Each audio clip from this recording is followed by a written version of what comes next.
Alam mo, medyo naano nga kami, na nagulat din kami doon sa naging pahayag po nung si Colonel Hector Grijaldo.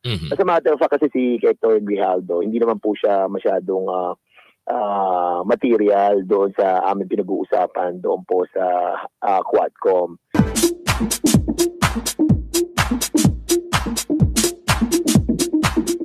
Go! Oo.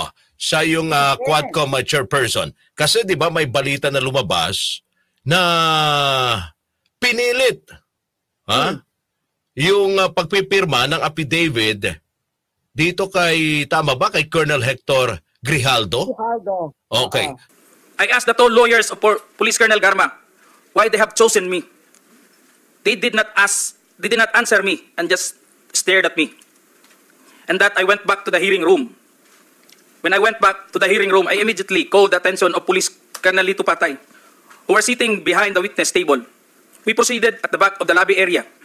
When they suspended the hearing, I confided and discussed to him what happened in the room with Kong Dan Fernandez and Kong Abante and the two lawyers of Police Colonel Garma. That's all, Mr. Chair. Thank you. Sige. Linawin nga natin yan. Kasama ang Quadcom chairperson at siya din ang chairman ng Committee on Public Order and Safety na si Santa Rosa, Representative Dan Fernandez. Kong Dan, magandang gabi po. Din po, Ma'am Claire, saka Sir Rod, magandang gabi po sa inyo, saka sa mga nakikinig po sa inyo. Maraming salamat po sa invitation. Oo. Yes, good evening, Kong Dan. Din po, ma'am, good evening po. Mahaba-habang usapan to, Kong Dan Kasi yun nga, mainit nga tinatalakay ng Quadcom dito nga sa usapin pa rin ng EJK. Sige, partner, ikaw muna ang magbabato ng tanong kay Kong. Yes, Kong Dan. Alam niyo po, kino-cover natin lahat halos talaga. Hindi man, lahat talaga, hindi lang halos, ng inyong mga hearings. At ang dami talaga pong pumupuri. The integrity, kung paano nyo ito i-handle. Okay? Lahat pumupuri sa inyo. Medyo masama nga na nakukumpara ang Senate dito sa House dahil talaga nakikita nila yung difference. Now, mukhang na ilalagay kayo ni Congressman Abante sa hot seat because binanggit ang pangalan nyo ni Colonel Grijaldo tungkol sa di umanong pamimilit na gumawa ng statement. Yes, opo. Ano po, paano niyo po ito mapapaliwanag? Kasi syempre, it will affect the integrity of the Quadcom. Hindi lang po kayo. Yeah. Alam mo, medyo naano nga kami, na nagulat din kami doon sa naging pahayag po nung si Colonel Hector Grijaldo. As a matter of fact, kasi si Hector Grijaldo, hindi naman po siya masyadong material doon sa aming pinag-uusapan doon po sa Quadcom. As a matter of fact, ay kung mapapansin niyo doon sa hearing namin doon, hindi nga namin siya, ako personally, hindi ko siya natatanong because yung aming in-establish about sa killing ni General Barayuga, kasi siya yung chief of police ng Mandaluyong during that time. So doon lang siya pag natatanong kapag issue na ni Barayuga. For so many hearings, wala namang issue yung kay General Barayuga dahil na-establish na po natin yon. Nung nakaraang hearing po ay si Colonel Garma na nakiusap na sa affidavit niya, meron doon siyang isang kaibigan, si Colonel Grijaldo daw, na naandun. Nasabi niya, kausapin namin kasi nga hindi niya nakakausap sa cellphone or whatever.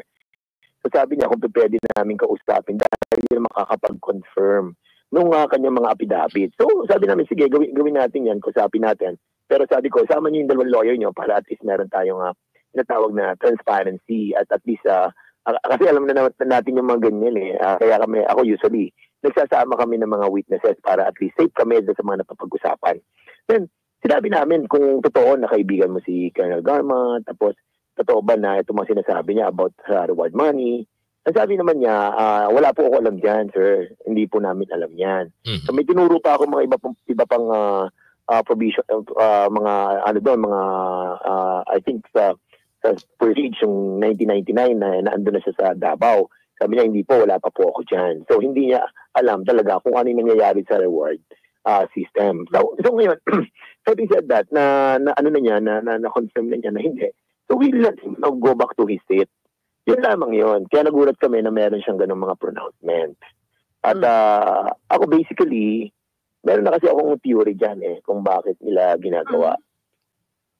Unang-una, syempre, kami, discredit po yung Quadcom dahil nakikita po nila yung impartiality, transparency, and honesty ng aming pong pinaglalaban. And basically, alam ko na rin yung kay Grijaldo. Kasi nga, siguro kung hindi ito po na nalaman, nabanggit ko na ito sa ibang pong mga media, that the hearing, nung first hearing ni GM Garma, no, she requested na kausapin ako sa pag-uusapan, sabi ko doon sa common friend namin. Sabi din sa common friend namin, magre-reveal daw siya. Kong? Hello? Yeah, go ahead po. Go ahead po. Sa hearing na lang. Pero sabi ng kaibigan niya, na kaibigan ko rin, insisted na kung pwede lang para at least malaman din yung side niya. So, yun naman, pinagbigyan namin. And that's the reason why I called the chairman, si Ace Barber. Sabi ko, para samahan mo ako para meron namang yung bang tipong witness and transparency para hindi po tayo maipit if ever na. Alam mo, kasi sanay na tayo sa ganyan. Hindi tayo basta-basta nakikipag-usap pag walang mga witnesses. So, nagulat ako. Kasi ang usapan namin, siya lang, tapos yung kaibigan, andun si Colonel Grijaldo. Oo. Pero, okay. Yeah, yes. Sorry, Kong. Oo. Pero hindi ito ni-request ni Police Colonel Garma na isama siya sa hearing. Hindi sa hearing, Nag-usap kami sa labas, Okay. Sa BGC, Kasi sabi ko, di pumunta kayo dito. Sabi ko, sige, kung gusto, kasi may opisina ako doon, sa may BGC. Sabi ko, may restaurant doon. Doon sa restaurant na kami nag-usap. Ang usapan nga kaming 4 lang. Okay. But, yun na nga, mayroong naandun yung si Colonel Grijaldo. Ang sabi ko, naandun siya, hindi na nakapagsalita sa amin si Garma. Ang sabi ng kaibigan namin, yung dumating si Colonel Grijaldo, nakonvince si Colonel Garma na hindi na magsalita kung ano yung sasabihin sa amin. Kaya wala kami nakuha na anumang statement coming from Colonel Garma during that time. And that's the reason, inulit na namin yung hearing. So, from the time na bulgar na lahat, she realized that she needs to tell us the truth, doon siya nag-execute ng affidavit. But kung pagduduktong-duktungin mo, kasi sinasabi nung kaibigan namin na common friend, kasi daw si Grijaldo, ni General Bato. So, most likely, siguro, dahil nga, nasuspend din kung siya nagkaroon ng preventive suspension nung si Grijaldo So, kung suspension, para meron siyang sa amin.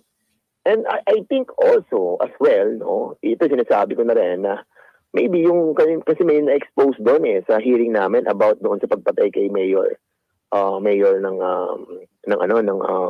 Los Baños, si Mayor Cesar Terra.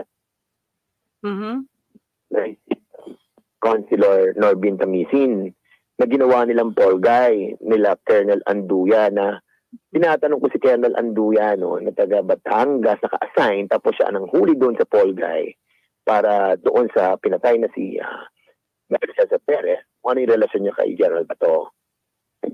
Ang conversation namin, nasa PNPA pala siya naka-assign. Aral as PNP, as a cadet, plebo, doon sa PNPA. Doon nag-alit sa akin, Bato, kaya may mga post sa kanyang Facebook na tinitira niya ako. So, wala naman akong masamang sinasabi doon na hindi naman sinasabi na binibabysit yung anak niya. Siya nagsasabi ng gano'n. So, sabi ko, baka di nasaktan si General Bato and trying to get even with us. And Siko nga. Medyo nawawala-wala, partner, no? Oo, dahil pa naman sa nating tanong. Oo. Sige, Kong, go ahead po. Kong. Yes, andin yun ako. Yan. Oo. Malinaw na, Kong. Sige. Okay. So, yun na nga, palagay ko, yun ang loob sa atin ni Senator Bato, baka yung about doon sa kanyang anak. Nasabi ko naman na ako, I really don't want the children to be involved. Dahil yung anak ko na, kung anak ko yung nagbe-babysit, yung anak daw niya hindi nagbe-babysit. Wala naman ako sinasabi na nagbe-babysit yung anak niya. Kasi nga, parang tinuturing niya yung mga nagbabantay ng mga pulis sa mga VIP ay parang tinuturing niya ng mga babysitter. And that is something that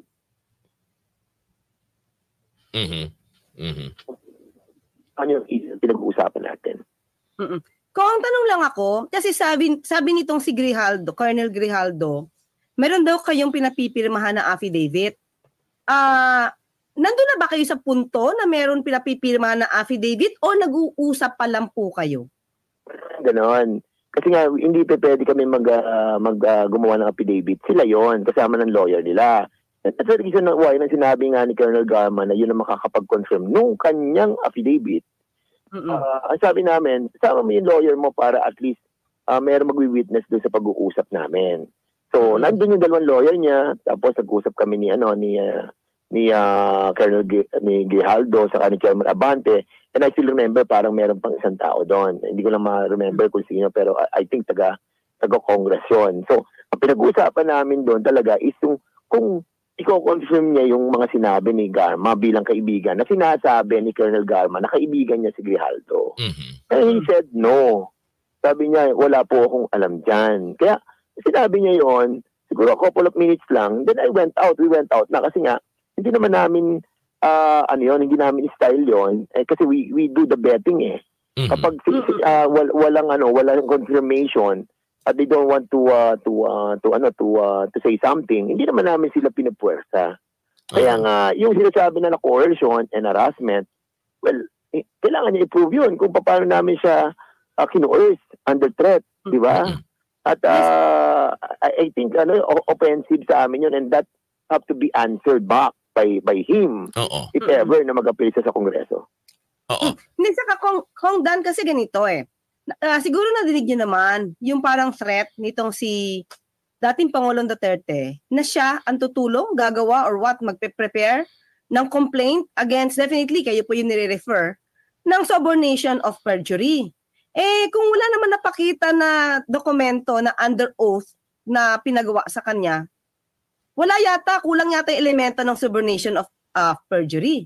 Pero may ganun threat eh. Ano po yung masasabi niyo doon? Kasi parang nag-threaten ito si dating Pangulong Duterte na siya mismo tutulo para masampahan kayo ng kaso ng subornation of perjury. Exactly. Kasi nga, wala naman kasi kami pinapipirma sa kanya in the first place. Ang sinasabi lang po namin is kung, for example, na sinabi niya, kung halimbawa, kinonfirm niya na ito totoo ito sinasabi ni Colonel Garma about din sa kanyang tinatawag na reward system. Na kasi sinabi naman ni Colonel Garma na alam ni Grijaldo lahat. So, kung sinabi niyang meron, then saka pa lang namin patatawag, kumuha ka ng lawyer mo, tapos sige, mag-sign kayo gumawa kayo ng affidavit. Pero kasi ginagawa namin sa mga resource persons eh. And that's the reason why we wanted two lawyers from Garma na naandun para makita kung ano yung pinag-uusapan. So, ayun, I think kung tama yun, Attorney Claire, wala silang basis dahil wala naman kaming binigay ng affidavit sa kanila para pirmahan nila. In the first place, wala kami alam sa issue kay Grijaldo. Ang alam lang namin is yung involvement niya sa pagpatay kay General Pariuga. Dahil nung siya ang chief of police wala namang siyang police report na nasubmit sa amin. And that's the reason why he was always there in the hearing because some members will want to ask about the Pariuga case. Pero partner, sige, go ahead. Natanong pa ako, pero go ahead. Ako muna ba? Ikaw? Kasi ang partner, ang iniisip, paano napunta yung pangalan ni Grijaldo sa usapin ng reward money? Ano bang background nito, Kong Dan? Bukod dun sa naging hepe siya ng Manda dati. Wala nga siya sa radar namin, wala siya sa loop. In other words, hindi siya kasama doon sa reward system kasi nga hindi nga lumalabas yung pangalan niya. Until the time na sinabi ni Colonel Garma na may alam si Grijaldo at siya makakapag-confirm ng aking affidavit about the reward system. Doon lang namin siya sa pakiusap ni Colonel Garma. Kaya pinaano namin siya, pinatawag namin siya doon sa Oo. may likod. Oo. Pero, well, kung alam lang namin na magkakaganyan, di ba? Di sana doon na lang namin yan na kinonfront sa harapan doon na mismo sa committee. But, be that as it may, no, nangyari na yan. At I think that will be a lesson learned for all of us as well. Kasi nga, we never expected that they were going to use it in a way that ito raw yung kanilang bombshell na ilalabas dun sa Senado. Na kung saan, hindi nga namin sa binibigyan ng importansya. Oo. Okay. Saka pero kung kasi ganito, sa ako ang analysis ko nandito, alam ni Senator Bato kung paano magsasalita itong si Colonel Grijaldo. Sa pag inassess niyo po yung paano inintroduce ni Senator Bato itong si Colonel Grijaldo, alam mo na merong affidavit Parang meron na silang usapan before. Kasi sabi niya, meron ka masasabing opening statement? So in other words, parang ito yung surprise witness ba during that time? Para ma-discredit o masira integrity ng Quadcom? Ang bagay yan, attorney kasi nga, they wanted to really discredit the Quadcom, the whole of the Quadcom. And yung isa naman, may personal na attack against me dahil nga nakita natin yung reason, no? Dahil nga nagpo-post pa sa Facebook si Senator Bato attacking me at sinasabi yung mga things na bakit minimension ko yung anak niya. And sa akin lang naman, tinatanong ko lang kung anong relasyon niya dun kay Colonel Anduya na siyang humuli kay Norbin Tamisin, yung konsehal ng Los Baños na inakusahan nila na pumatay kay Mayor Cesar Perez. So yun lamang yung issue na nakikita ko na talagang medyo binalik tayo. Palagi ko, this is something that we need to talk about sa Quadcom para malaman natin kung ano ba talaga yung naging partisipasyon nila. Bakit nagsalita ng ganito si Colonel Grijaldo? At ano talaga yung relasyon niya kay Senator Bato? Pero how about Kong Abante? Ano naman yung naging papel niya? Ba't nadawit yung pangalan niya? Sabi doon na pinangakuan daw ni Chairman Abante si Grijaldo na gagawing general. Sabi, come to think of it, ano naman kinalaman namin sa pag-appoint sa general? Oo. We are only parliamentarians. We make laws. Hindi kami nakakapag-appoint. Napolcom yan, tapos presidente yan, CPNP yan, and they know, and he knows si Grijaldo na yung papangako na magiging general ka, wala kaming capacity. And he knows that.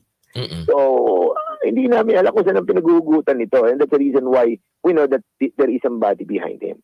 Oo. Saka tingin ko, Kong Dan, binanggit naman yun ni Congressman Abante during sa hearing Hindi naman palihim yung sinabi niya na yun So, parang lahat naman na nanood noon, nadinig naman yung sinabi niya. Pero I don't think na may promise na gawing general tong si Colonel Grijaldo. Walang gano'n. We cannot promise anything. Sa Kongreso naman, sa Quadcom, we are not promising anything to the persons unless yun na nga yung sa security nila. Kapag yung medyo at stake yung kanilang security, that's the time that we are trying to find ways para ma-secure sila. But other than that, mahirap mga ako. Oo. Pero, Kong Dan, itong dalawang abogado ni Colonel Garma na nag-witness, sabi nyo nga kasi gusto nyo may kasama para transparency, at least may dalawang lawyers na nakakita doon. Are they willing to tell something about sa na nangyari, yung subject incident? Well, I suppose so. I think it's incumbent upon them to, if ever that they will be asked. Tingin ko dapat, well, hindi naman linisin yung pangalan namin, but of course, if they will be asked, tell the truth.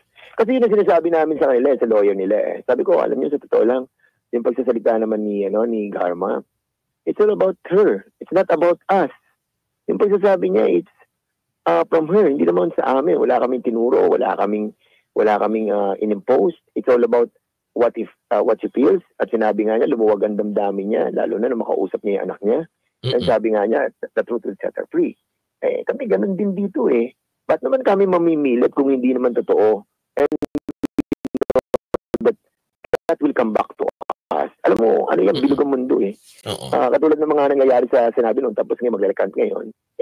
Nangyari. Tapos we learn from that lesson. Na nakikita natin yung mga nagtatestify tapos magre-recant sila. Wala yung credibility. Sila rin ang tatamaan, hindi kami. Oo. Nung mangyari ito, Kong, ano yung paliwanag rito ni Colonel Garma? Kasi di ba sabi niyo siya nag-request eh. Para sa lawyer niya eh. Tumawag sa akin yung lawyer niya, tapos binabanggit nga na ano daw, medyo, well, siyempre, masama rin niya siguro yung loob ni Colonel Garma kasi supposedly, alam niya, kaibigan niya. As a matter of fact, sabi ko nga sa inyo, kasama dun sa meeting naming una eh. At siguro siya nakapagpa-convince kay Colonel Garma para wag magsabi ng totoo during that time. I'm telling all of this because we want to be transparent on this. And it's all about what really happened eh. People might feel na hindi totoo ang sinasabi natin, but I know that yung Father who created us all, na nandyan, nakikita tayo lahat sa ating sinasabi, knows about what really transpired. And that will bail us out. Alam mo, yung pagsisinungaling, darating ang panahon na babalik at babalik ang kanyan eh. Kaya nga, it's better to us to tell the truth. After all, wala naman mawawala sa amin kung sabihin namin na talagang hindi ano eh. Kung ano ba nangyari na kinois namin siya, inaras namin siya, well, I will tell it eh. And that will bear me out eh. Pero walang ganun eh. Wala man lang forceful na sinabi, pirma mo yan. Pag hindi mo pinirmahan yan eh, iano ka namin dito, iano ka namin, haras ka namin dito, hindi ka makakalabas dito. Walang ganun. Ang sinasabi lang namin, totoo ba sinabi to ni Garma na sinabi niya na alam mo to? Pero kung Dan, in-encourage niyo naman, in-encourage niyo ba itong si Colonel Grijaldo, kung ano nalalaman niya, sabihin niya na lang. Did you encourage him on that day na nag-uusap kayo? Encouragement eh. Ang sa amin lamang parang sinakikita lang namin sa kanya na. Kasi sabi ni Colonel Garma, may nalalaman ka daw dito sa kanyang affidavit na sinabi niya na alam mo daw yung totoo. Marami ka nalalaman about the reward system. Totoo ba yung sinabi niya? Kasi sinabi ni Garma na kausapin ka at sabihin niya, sabihin sa iyo na patulungan mo siya. Yun lang. Kasi hindi sila nakakapag-usap eh. Ni Colonel Garma. Ako dito Colonel Garma. Paano yung kinontak si Kong Dan? Paano yung kinontak or sinong kumontak kay Grijaldo? Kay Grijaldo para mag-meet kayo? Si Grijaldo sa hearing. Kasi nag-usap sa likod lang kasi kasama sa hearing eh. Yes. Okay. During the hearing tong nangyari tapos ang sabi namin, si Grijaldo, di pa tawag natin dito para masabi natin yung sinasabi mo. Kasi during that time nakaupo si Garma dun sa sa hearing. So, imbitado din si Grijaldo, Kong. Kasi sometimes may mga questions that are being asked by the members, especially kay General Barayuga. And ano lagi si Grijaldo every hearing. Kaya nga wala hindi mo siya makikilala kasi nga hindi naman namin siya natatanong. Oo. Pero So yun, hindi nga natatanong masyado si Grijaldo. Ang tingin ko lang na magiging parte niya, Kong Dan, yung hindi siya umaksyon kaagad sa pagkamatay ni Barayuga. And that's his responsibility eh. So doon pala malalaman mo kung maaaring may connection ba siya o may kinalaman ba siya dahil sa bagal ng trabaho niya. Of course, totoo yun. Imagine, no? Hindi lamang yung hindi siya umaksyon doon sa kaso ni General Barayuga. Wala siyang police report according sa sinabi sa amin ng PNP. Dito nga alam na niyang merong coercion, merong harassment eh. But hindi agad siya nag-complain. During that time na binanggit niya sana doon sa hearing, natatakot siya. Ba't siya matatakot? In the first place, kami mga congressman doon, mga chairman, nag-aaway-aaway kami doon. But pag may abuse ng kami, di ba? Minsan, kami nag-aaway-aaway kami doon sa harapan. Dahil nga, we are independent to each other eh. And those time that we initiated yung pakikipag-usap kay Grijaldo, it's our own volition. Ako, saka si Chairman Abante, hindi alam niya ni Chairman Ace, hindi alam niya ni Chairman Paduano at ni Vice Chairman Ako. Kumbaga, kasi betting pa lang yun eh. So kung sinabi ni Grijaldo na, okay, alam ko yan, totoo po yan, may nangyaring ganyan. Then, sasabihin namin, sige, get your lawyer. And then, i-set natin ng another date yung yung kung if ever nagagawa ka ng affidavit. Signed by you and your lawyer. Yun. Kasi may betting system kaming sinusunod dito eh. Hindi kami yung basta't may sinabi ka ng ganun, isasalang ka na namin. No, hindi kasi ganun yung process namin. No.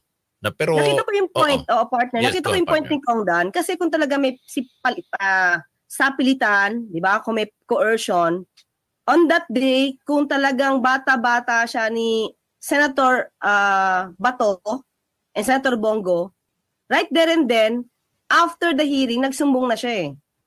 At kumalat na yan sa news on that day. Diba, Kong Dan? Correct. As a matter of fact, talagang I think meron siyang axe to grind talaga eh. Dahil nga, unang-una natanggal siya sa serbisyo. Hindi natanggal na suspend for, I think preventive suspension yung kanya because of what happened dun sa Barayuga. And then, yun na tayo ng first meeting namin with him, with her, and with Colonel Garma outside the hearing kasi nga nag-request si Colonel Garma. Alam ko na nabata siya ni General Bato eh. Sinabi na nila sa akin eh. And that's the reason why hindi natuloy yung pakikipag-usap hindi natuloy yung sasabihin sa amin ni Colonel Garma. So makikita mo kung you will connect the lines and the dots, makikita mo na may merong, hindi ko alam kung pressure siya o talagang bata lang siya ni General Bato or talagang they have the intent to do this, to discredit or to malign the totality of the work of the Quadcom. Nako, Kong Dan, kung kayo ang makakapag-prove na pinilit lang itong si Colonel Grijaldo na gumawa ng affidavit against sa inyo, kayo ang pwedeng mag-file ng subornation of perjury. If ever, exactly. Kaya nga, in the next hearing, he must be there as well para makita natin kung paano nag-transpire lahat na yon. At kung paano niya patutunayan that there was indeed a coercion and harassment during that time. Kasi I can still remember na ilan lang kami na nandun sa loob ng room na yon. And kung mayroong coercion sa harassment, madidinig yun doon kasi ang daming tao sa labas. No. Saka man-news na siya, partner. Correct. Oo. Kung sasalita siya I think he's a colonel, no? And well, that presents his attitude and personality. Kahit nga doon sa pag-action sa kaso ni General Barayuga, hindi nga niya inaksyonan eh. Agad eh. Ito nga eh, nangyari to, hindi rin siya umaksyon eh. Di ba? Dapat kung merong ganun po, unang-unang mo unang will enter your mind is to, ba't ako ginanito nito? So I will try to talk to the press people. O ito, inaharas kami Diba, ang daming press people doon. Bakit hindi siya nakipag-usap, di ba? Well, I think sa talaga clandestine effort talaga to talaga discredit the Quadcom committee. Oo. All right. Hindi kasi ang si Colonel Garma do kumbaga parang humihingi ng ng pupwedeng makapagpatunay doon sa mga binabanggit nga niya, di ba? Kong. Kasi kami kasi, okay, nakita namin na may mga reality and validity yung iba sa mga provision ng iyong affidavit. And we wanted to validate more yung mga issues na gray area pa sa amin, like yung reward. Di ba? Although, nagkaroon na, alam naman ni Atty. Kaya yan, and yung dalawang PDLs na nasabi na nakatanggap sila ng 1 million each. Tapos na-confirm naman niya ni Warden Padilla, tapos ni Jimmy Fortaleza, and then corroborated by Colonel Garma na meron ng bayaran. At sinabi ni Colonel Garma, 1 million ang price. So nagmamatch na doon kay PDL. Bayad ng 2 million ng nung patayin nila yung mga high value target doon sa Davao Colony. Di ba? Na kung saan supposedly 1 million each yun, ang binayad lang sa kanila 2 million. So makikita mo na meron talagang nagbayad sa pagpapatay doon sa high value target. So, I think there's a sufficient evidence pursue this. Yung kay Grijaldo, confirmatory nung sinabi ni Garma is that, pero sa pananaw ko, it's not that important anymore. Pero kung Dan, nakita niyo ba yung kumakalat na video? Kung saan nagsalita din naman ito, way back 2016 po yata yon. Si Senator Ben Sapala Bongo, na kino-confirm niya na merong bayaran, may reward system. Pag Ninja Cups, 1 million. Pag hindi patay, 500,000. Pagka namatay, high value target, 2 million. And at the same time, nagsalita din si Senator Bato na sinabi niya na kailangan yon kasi para incentive sa mga pulis na kailangan i-neutralize. Ginamit niya yung word na neutralize. Nakita niyo na po ba yun? Napanood niyo na po ba yung video na yon? Oo, napanood ko yun. Kaya nga, kung titingnan mo, talagang meron talagang reward system. And those videos cannot lie. And even the president, meron siyang video na gano'n na sinabing may payment system din. So, basically, kung pagtitigma-tugmain mo na, andun na lahat ng elemento for the filing of cases against them. But of course, sa amin, yung sinabi nga ni Grijaldo, na ngayon feeling nagpapaka-importante siya doon sa Senado, sa amin hindi siya ganun importante kasi nga ang dami na papatunay at hindi nga namin siya binigyan ng katanungan doon sa Kongreso dahil nga wala naman kaming itatanong sa kanya tungkol sa reward system dahil wala siya sa radar namin. Again and again, this issue that he entered into will make him more in trouble dahil nga talagang kakalagkaan namin, susuyudin namin paano nangyari na nakapag-issue ka ng affidavit. Kung daan meron lang akong ibibigay konting info lang. Yes. Kasi during the hearing do sa Senate, sinabi, tinanggi at sinabi na sinungaling tong si Colonel Garma ni dating Pangulong Duterte. Nung tinanong na kayo ba ay nagpapahanap ng tao na miyembro ng INC. Tapos sa Senate, sinabi niya na sinungaling si Colonel Garma dahil bakit pa daw siya maghahanap ng miyembro ng INC. Pwede naman na ibang miyembro ng relihiyon like Mormons, House of Representatives. Marami pong mga revelations po ang mga naglabasan katulad po nung kay Colonel Garma. Ang sabi po niya, she received a call from you sometime in May 2016. Can you confirm this, Mr. President?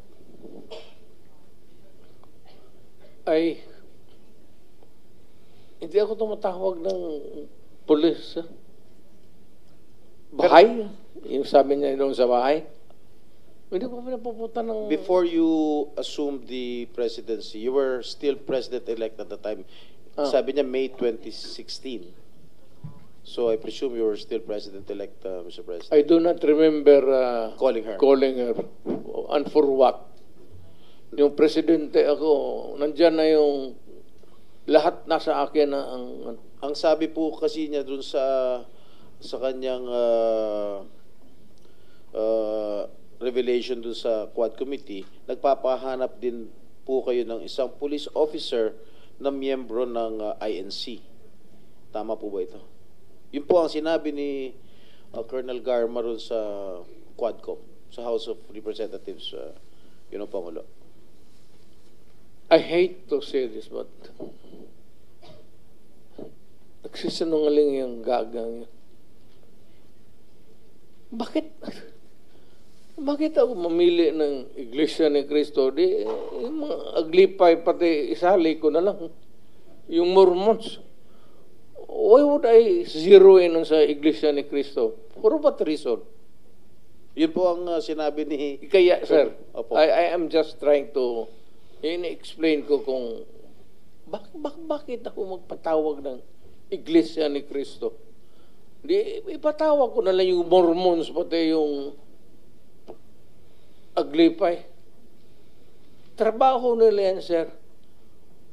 Ako, Mayor Presidente. Wala akong pakialam kung anong relihiyon ninyo. Pero kung Dan, hindi ko alam kung nakita niyo po ba yung interview ng SMNI kay dating Pangulong Duterte na hindi niya kinontradict, hindi niya ni-refute yung sinabi ni Colonel Garma about yung pagpapahanap ng tao na mapagkakatiwalaan from INC. At sinabi niya, the reason why kailangan niya ng taga-INC dahil mapagkakatiwalaan sa pera. So, nandun po yun sa interview sa SMNI. Kaya sabi ko, mukhang nakalimutan niya atang bigla ni dating Pangulong Duterte yung interview sa kanya ng SMNI patungkol doon. Kasi iba yung sinagot niya doon sa Senate. So, di ko alam kung napunan niyo po yun. Ay, may marinig ka dyan sa narrative ni Garma na magkuha ka ng Iglesia ni Cristo. Alam mo ba saan kung bakit? Bakit? Bakit? Because ang Iglesia ni Cristo, may tiwala ako at alam kong may ipapatrabaho ako pati pera. Yung si Leonardo ng Iglesia ni Cristo, sabi ko magkuha ka. Hindi naman kailangan na kaibigan mo yung personal. But because of the Iglesia ni Cristo, guys, maasahan mo at yung pera mo hindi masayang, iibulsa at gagastuhin yan para sa project na pinapagawa mo sa kanila. Yan ang totoo. Well, parang meron akong across with that. Pero alam mo, yun na nga eh. So nakikita natin talaga yung, lahat naman tayo tatanda. Pero yung kay former President Digong, nakikita na natin yung sign ng mga ng all age, and siguro yung mga lapses are already being manifested. And I hope that the people around him will give him yung mga advices that hindi music to his ears. Parang I think it is important as well na we have to consider yung advanced age ni Digong already. And nakita naman natin na parang meron na rin talagang di ba na pinag-uusapan yung DDS. Parang hindi mo alam bakit inamin, because he wanted to project na he is a strong leader, or talagang out of his mind and his heart, he was able to say the truth out of it. So, ang hirap i-analyze nung kay former President Digong, but the truth will always set him free as well. Oo. Doon sa hearing ng Senado, Kong, may nakikita ho ba kayo na makakatulong din na dito sa ginagawang hearing patungkol sa EJK ng Quadcom? Kaya nakatulong sa amin doon. Now we will not be asking anymore. Yun nga sinabi niya na nag-create siya ng DDS. Di ba? Na hindi mga pulis. At sinabi niya meron 7 personality doon that he never mentioned the name. Siguro yun, mga probably yun ang tatanong natin. And at the same time, binayaran ba to? Kasi sinagot niya doon na hindi niya binabayaran kasi mayayaman daw to. So, yun, palagi ko dapat natin ma-explore yun. Kung sino-sino itong mga personality na to. At I'm pretty sure kung sinabi niyang patay na itong mga to, meron yung mga pamilya na makakapag-confirm kung totoo yan or not. Oo. Pero meron na ba kayo sa isip ninyo kung sino-sino yung tinutukoy niya mga mayayaman na yon? Talaga hindi natin alam kung sino-sino to eh. Only the former president can tell us kung sino-sino itong mga sinasabi niya. And at the same time, meron din siyang sinabi doon sa di ba? Yung to arm, yung mga criminal to fight back, to encourage them to fight back in order for the policemen to kill them. So, yun yung mga bagay na masasaka na rin eh. Kumbaga, yung pag sinasabi niya to outside the Congress eh, kasi hindi naman siya under oath pag nagsasalita siya sa mga different places. But this one, under oath ka, subjected ka talaga sa perjury, di ba? So, I hope marami kaming nakuha sa Kongreso na I think hindi na natin pa dapat pa itakal because na-establish na. Yun lang sa reward system, probably, and the names of those personalities na sinasabi niya sa DDS. Kong Dan, umamin si dating PNP Chief Danao na may pinatay siya. Oh yes, oo. Pati nga si General Bato, may namin siya. Inamin nila, di ba? And I think involved in relation to sa EJK because according to General Danao, nagtitake daw yung tao. Kaya abusado sa asawa, kaya pang na lang. So, at tingin ko, yung salita din ni dating Pangulong Duterte, na parang pinapatungkulan niya, sige, nagdadasal to, siguro marami ka na napatay. Si mukhang merong talagang tinalaman din itong si General Danao sa EJK. Nakakalungkot doon kasi sinabi rin ni former president na yung mga chief of police at chief PNP, lahat sila sila yung mga commander ng DDS. Alam mo, sa totoo lang, minsan parang hindi mo na alam kung ano yung totoo at yung mga jokes Pero dati siguro nung presidente siya, we became so lenient that we allow this to happen. But now that he is not the president anymore, and we must treat him as an ordinary citizen because we have to apply the law to everybody or none at all, di ba? So parang I think it's not acceptable anymore kasi nga magkakaroon ng biases tayo. For example, yung ginagawa niyang pagmumura doon sa Senado, what will prevent other resource persons to speak the same, di ba? Halimbawa, si Senator Laila de Lima, si Jokno, o yung mga pulis doon na magmura din. Kasi that will set a bad precedent if you're not going to check it out. That's the reason why ako sana ang aking request that statement must be deleted from the records of the Senate. And well, sa amin, basically, hindi mangyayari yun because I will move to delete all those words na maaari niya sabihin na minumura niya, nagmumura siya, whatever, dahil hindi magandang tingnan niya sa mga susunod na henerasyon. Okay. Naku, Kung partner, Dan, isa na lang po yes, partner, isang point na lang. Kung Dan, pakicheck lang po ito, no? Tingin ko lang, the reason why kaya malakas ang loob ni dating Pangulong Duterte na mag-admit, especially with regard to death squad, kasi sinasabi niya that he will take full responsibility at wag niyo nang kasuhan to mga police, ako ikulong niyo, something to that effect. So siya talaga pwedeng umamin dahil inaako niya lahat yung responsibility. Samantalang yung mga PNP chiefs niya, they have all the reasons to deny dahil sila yung pwedeng makulong. So siya, pwede niya i-admit lahat. So between the chief of PNP chiefs na nag-deny and dating Pangulong Duterte, mas mukhang credible paniwalaan si dating Pangulong Duterte na it happened. Na may death squad talaga.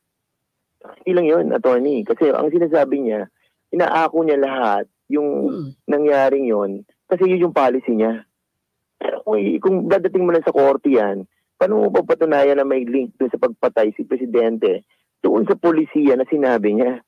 No, ngayon, ang mga kapulisan, they will be left behind because they will be responsible for the crimes that they have committed. Kasi hindi ako abogado, attorney, ikaw mas expert ka doon. So, ito yung policy ko So, responsible ako sa polisiya ko. Kaya sasagutin ko to. Ang sinasabi ko, kapag may naglaban, alisin ko yun Ito naman, kaya may negation, di ba, to eliminate and to what do you call it, whatever. So, tapos ito yung mga police, ginampanan nila yun. At tingin nila, pag may kaso, responsibilidad niya yan. Hindi na sa kanya. Kaya, I think, nagkaroon dito ng confusion, deception, and yung mga level of knowledge ng ating former president and also yung mga generals natin who have this order of negation, and neutralization. Sinabi nga ni General Gamboa, hindi nila nirelease dahil confidential nga daw. So, why? Why do you have to treat this as a confidential yung neutralization and negation? It's so important to explain to the lower ranks, like yung mga non-commissioned, mga major captain, mga light colonel, to know about the memo in 2016.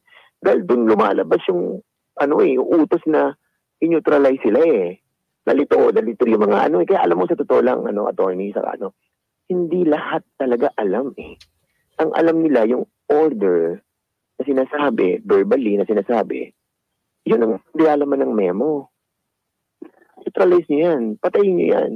Pag naglaban, kaya nga, ito nga ang challenge namin dito, yung 6,000 plus na sinasabi ng mga kapulisan na nanlaban, makita natin yung lahat ng mga ginamit ng mga nanlaban doon sa crime lab. Kasi makukuha natin yan sa police report Nasaan yun? Ano ba yun? Nakuha ba yun? Of course, nakuha yan dahil may police report yan. Nasaan itong mga weapon na ginamit na to? Para test. Opo. Ayun, naku. Marami pa sana kaming tanong. Siguro, sa uulitin. Kong, maraming salamat sa inyong oras at panahon. Mabuhay po kayo. Kong, Dan, maraming salamat po. Sir, thank you po. Mabuhay po kayo. Thank you very much. Quadcom Chairperson Kong Dan Fernandez. Opo.